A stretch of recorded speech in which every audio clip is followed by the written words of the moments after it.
What is sneezing, and why do we sneeze? Sneezing is a reflex action that helps clear the nose and respiratory system of irritants like dust, allergens, microbes, or strong odors.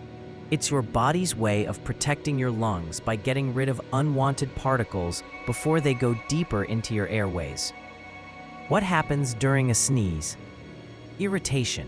Something irritates the lining of your nose, e.g. dust, pollen, pepper, or even cold air. Signal to the brain. Nerve endings in the nose send a message to the brainstem.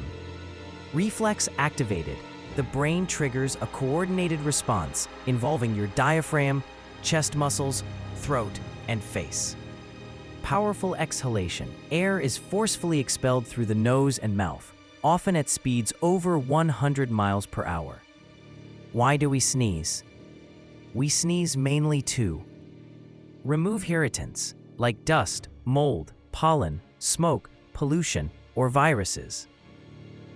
Fight infections. During a cold or flu, sneezing helps clear out mucus and pathogens. Respond to allergies.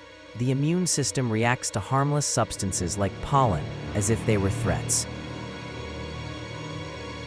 React to physical triggers, such as bright light, a phenomenon called photic sneeze reflex, strong smells, or even plucking nose hairs. Sneezing is one of the body's built-in defense mechanisms, like coughing or blinking, that helps keep us healthy and safe. Subscribe, like, and follow to know more about your body.